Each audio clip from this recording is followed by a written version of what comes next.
I really agree that one of the biggest issues that luxury brands and retailers have is ceding control. I hate to break it to you, but you've already lost control. Even if you think you're controlling the messaging now, you're not. I think it's an issue with brand control, especially for, and all of you who are luxury brands will probably jump in.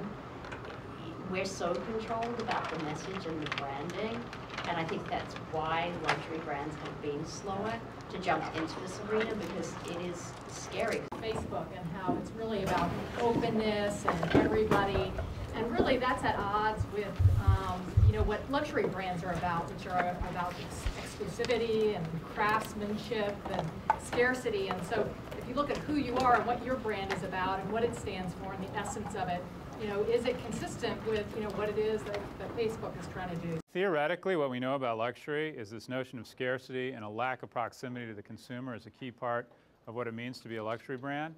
And this new technology isn't cooperating. And people are popping up, and some very big brands have actually taken over their fan sites, because I think what they've come to realize is whether they like it or not, they can't control the dialogue here. And they can either control it or let someone else do it. Part of the engaging in the social web is accepting that not everyone's going to love you all of the time. We're going to share it whether you want us to or not.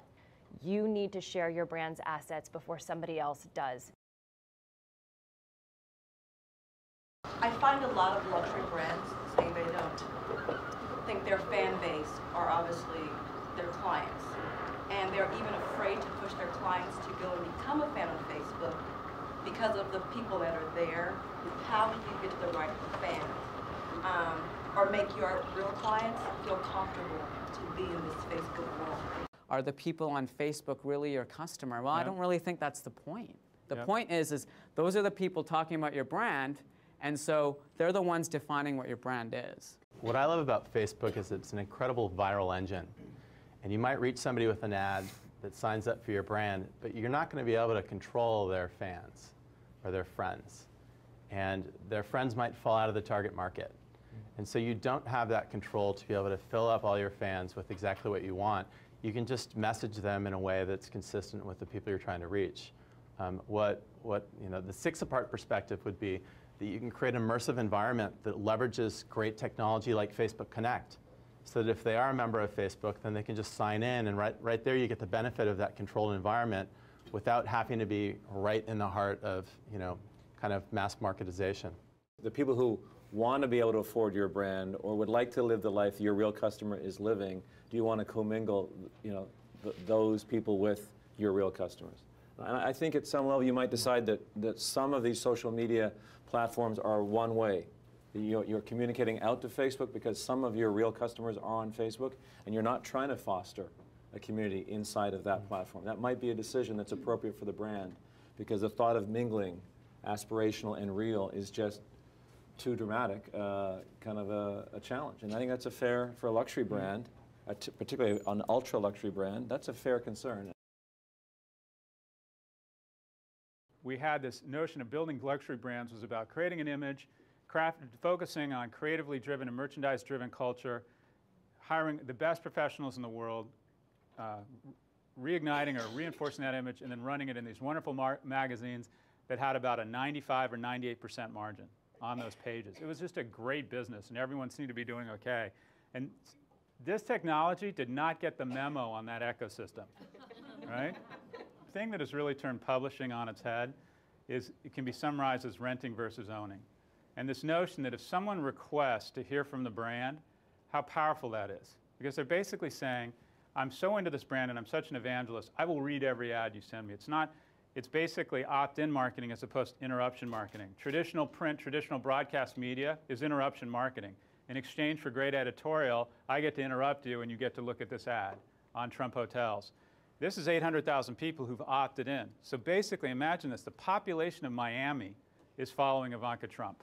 If Facebook goes away, you take that community with you, right? I mean, and from a media perspective, brands in here have made huge investments in magazines that abruptly close, and you have no ability to reach the consumer that you spent a lot of money with that media company to reach over a 5 or 10 year period. If you build a community on Facebook and use your ROI metrics to make sure you're not spending too much money, so it makes sense. If Facebook doesn't make it, it's unlikely. You know who those people are. You've probably got hooks into them in other ways outside of Facebook now because you initially met them on Facebook. Back to Oren's point about email or other kind of connections communication-wise. So you can begin to move that community with you, frankly. And I think people will be moving communities off of MySpace. Some will stay, some will move off of MySpace. And I don't think as a brand that means, don't get in. Because I think you can take a lot of that with you, unlike traditional media. To the point of covering all the different channels, they are where the customers are. They've given the customers the opportunity to find them in the places where the customer is most comfortable. The ultimate luxury for your customers is you coming to them, not forcing them to necessarily come to you. Although it sounds like a change, it's not really that much of a change.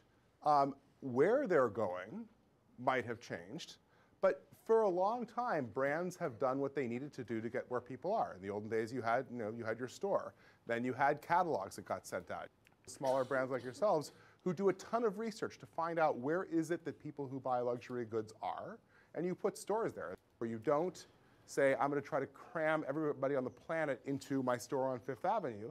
You say, where are there people and no stores, and you put stores there. Same thing is happening on the web.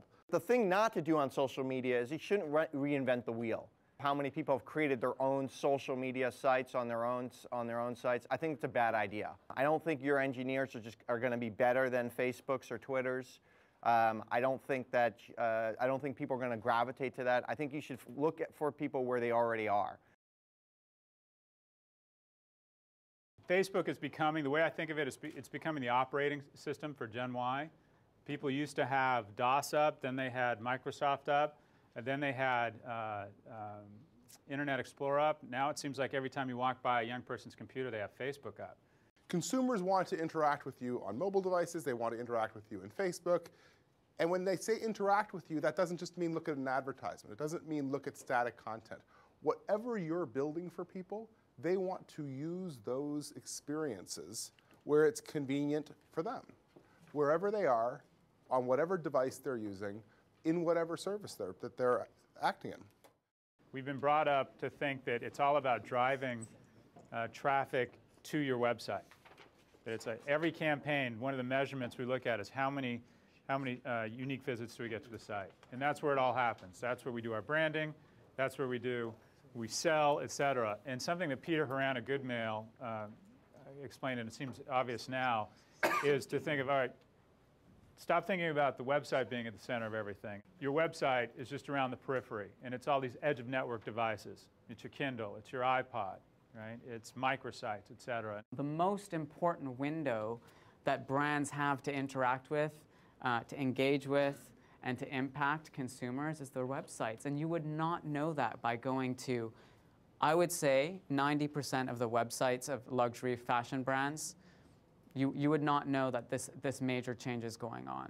And if you think about it, in 5 years, it's really likely that all media is going to be digital. Magazines you will read on tablets. Television will be interactive. So, this 10 to 20% is seeding your knowledge base and getting you ready for 50%, 70%, and 100% before you know it.